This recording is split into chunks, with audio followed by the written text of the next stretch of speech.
असम की एक रैली के दौरान राहुल गांधी बोलते हैं कि प्रधानमंत्री नरेंद्र मोदी को डोनाल्ड ट्रंप कंट्रोल करते हैं। और जब डोनाल्ड ट्रंप प्रधानमंत्री नरेंद्र मोदी को कुछ ऑर्डर देते हैं तो फिर वो ऑर्डर प्रधानमंत्री नरेंद्र मोदी हिमंता बिस्वा शर्मा को देते हैं। इस तरह हिमंता बिस्वा शर्मा प्रधानमंत्री नरेंद्र मोदी के गुलाम है और प्रधानमंत्री नरेंद्र मोदी डोनाल्ड ट्रंप के गुलाम है। इस थ्योरी को लेकर राहुल गांधी सोच रहे हैं कि वो असम में कांग्रेस की सरकार बनवा देंगे। और ये पहला मौका नहीं है। करीब 2014 से राहुल गांधी लगातार 12 साल हो गए हैं इसी एक थ्योरी पर काम कर रहे हैं। और इस थ्योरी पर राहुल गांधी एक बार नहीं बल्कि 100 बार असफल भी हो चुके हैं। और ये थ्योरी क्या है? ये थ्योरी है फेक नैरेटिव। एक ऐसा फेक नैरेटिव क्रिएट करो जिसमें भले आपके पास कोई सबूत ना हो, लेकिन आप एक कहानी बना सको, आप एक स्टोरी दिखा सको। राहुल गांधी एक ऐसा ही फेक नैरेटिव बनाने का प्रयास पिछले 12 सालों से कर रहे हैं। 2019 में इन्होंने कौन सा फेक नैरेटिव बनाया? 2019 आया तो राहुल गांधी ने चौकीदारी चोर है, राफेल वाला फेक नैरेटिव बनाया।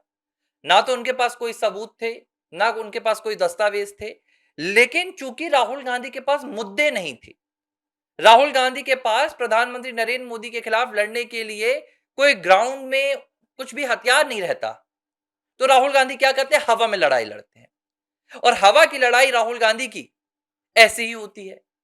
2024 के लोकसभा चुनाव में इन्होंने क्या कहा कि भारतीय जनता पार्टी अगर सत्ता में आई तो संविधान बदल जाएगा, और अगर संविधान बदला तो आरक्षण छिन जाएगा, एससी एसटी एक्ट छिन जाएगा। अब देखिए, कई बार काम कर जाता है। चुनाव तो नहीं जीत पाए राहुल गांधी, लेकिन उल्टा हो गया, सीटें भाजपा की कम हो गई। उत्तर प्रदेश में बहुत बड़ा नुकसान हो गया भाजपा का। इस पूरे मसौदे को लेकर राहुल गांधी को लगता है कि वो इसी तरह हर चुनाव को जीत जाएंगे। अब मैं एक बात आपको बता रहा हूं, ये सिर्फ राहुल गांधी की बात नहीं है।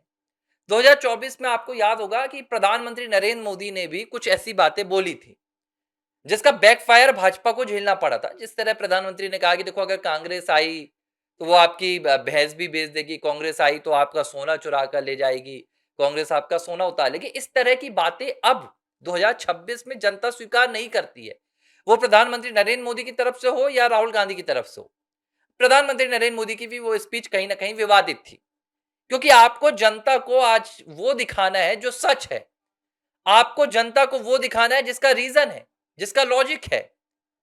कहानियां आप जनता को नहीं सुना सकते। भाजपा जीतती आई है 12 सालों में देश के लोकसभा चुनावों में, प्रदेश के विधानसभा चुनावों में। तो भाजपा ने कभी ये नहीं कहा कि भैया हमने गुजरात में ना, वहां पर हमने बहुत विकास किया है। भाजपा ने दिखाया कि देखो, ये गुजरात का विकास है, ये सड़कें हैं, ये ब्रिज है, ये फैक्ट्रीज हैं।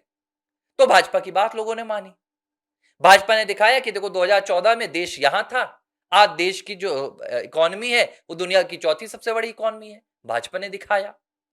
एयरपोर्ट्स बनवाए, दिखाया। कहानी नहीं सुनाई भाजपा ने। अगर भाजपा कहानी सुनाने लगे कि अगले 10 साल में हम आपको ये करके देंगे, तो शायद उतने लोग विश्वास ना करें। लेकिन जब भाजपा का बैक रिकॉर्ड देखा जाता है कि 2014 से 2026 तक भाजपा ने क्या किया, वहां पर जब नजर आता है काम, तो लोग विश्वास करते हैं। राहुल गांधी को लगता है कि आज उनकी इन बातों पर जनता विश्वास कर लेगी। देखिए, जनता विश्वास कर लेगी, लेकिन राहुल गांधी अपनी बातों को लेकर क्या सबूत पेश कर रहे हैं? क्या कोई दस्तावेज राहुल गांधी के पास ऐसा है जो यह साबित करता हो कि डोनाल्ड ट्रंप प्रधानमंत्री नरेंद्र मोदी को कंट्रोल कर रहे हैं? क्या कोई नियम, कोई अमेरिकी वहां पर निकला हुआ आदेश ऐसा है जो साबित कर सके कि राहुल गांधी बता दें कि हाँ भाई, डोनाल्ड ट्रंप कर रहे हैं, कंट्रोल कर रहे हैं? कोई नहीं है। यहां तक कि ऑपरेशन सिंदूर के दौरान ट्रंप ने ढेरों वादे किए, ढेरों दावे किए, और ट्रंप ने कहा कि देखो, हमने सीज फायर करवाया। लेकिन खुद पाकिस्तान के कई बार मंत्री बोल चुके हैं भैया, ट्रंप की कोई भूमिका नहीं थी। ये राहुल गांधी की एक बहुत बड़ी नाकामी है कि राहुल गांधी जिस प्रदेश में जाते हैं उस प्रदेश की जनता को मूर्ख समझते हैं। यही काम अब वो असम में भी कर रहे हैं। अब जैसे अडानी अंबानी का मसला, 2024 के चुनाव में भी उन्होंने खूब इस पे गुल खिलाए अडानी अंबानी के मसले पर। राज्यों के विधानसभा चुनाव में भी गए। राहुल गांधी को इसका फायदा नहीं हुआ। क्यों नहीं हुआ? साबित नहीं कर पाए। देखो, राजनीति में दो चीजें होती है। अगर आप, मैं कह रहा हूं विपक्षी सही, विपक्ष का अगर एक ध्येय है कि वो उनको चुनाव जीतना है, वो कोई भी आरोप लगा सकती है। लेकिन जो आरोप विपक्ष लगा रहा है, उन आरोपों को साबित भी करना होता है, नहीं तो जनता विश्वास नहीं करती। राहुल गांधी ने कहा कि अडानी अंबानी को सब कुछ बेच दिया गया देश का। कहां बेचा गया?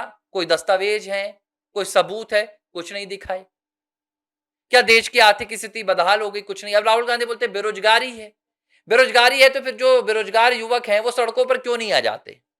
कई बार राहुल गांधी ने कहा, प्रियंका गांधी वाड्रा ने तक कहा है कि भाई आप सड़कों पर आए और सरकार को जवाब दें, लेकिन कोई नहीं आता है, क्योंकि ऐसी कोई भी जमीनी हालत नहीं है।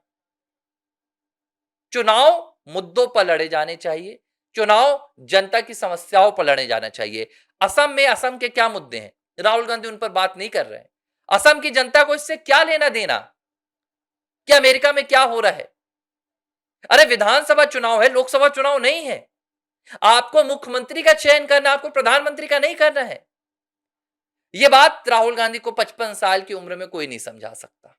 यही वजह है कि अब राहुल गांधी झूठ की पराकाष्ठा को लांघ रहे हैं और हर चुनाव में सिर्फ झूठ परोसते हैं। राहुल गांधी को लगता है कि अगर उनको आधे घंटे का वक्त दिया गया मंच पर चढ़कर बोलना है तो वो कुछ सुनहरी कहानियां सुनाए और उन कहानियों को सुनाने के बाद जब चुनाव के परिणाम आए तो वोट चोरी बोल दें, ईवीएम चोरी बोल दें, या ज्यादा है तो चुनाव आयोग को कसूरवार ठहरा दें। यह है राहुल गांधी का चुनावी रैली का असली मकसद। जबकि भारतीय जनता पार्टी को अगर आप देखें तो उसी राज्य में असम में हिमंता बिस्वा शर्मा क्या कर रहे हैं? हिमंता बिस्वा शर्मा घुसपैठ के मुद्दे उठा रहे हैं, हिमंता बिस्वा शर्मा बांग्लादेशी मियाओं के मुद्दे उठा रहे हैं, हिमंता बिस्वा शर्मा वहां पर असमी कल्चर के मुद्दे उठा रहे हैं, विकास के मुद्दे उठा रहे हैं, महिलाओं के मुद्दे उठा रहे हैं, बच्चों के मुद्दे उठा रहे हैं। मुद्दों की उनके पास कमी नहीं है और कांग्रेस पार्टी को ही घेर रहे हैं। हिमंता बिस्वा शर्मा खुलकर कह रहे हैं कि गौरव गोगोई आईएसआई के एजेंट है।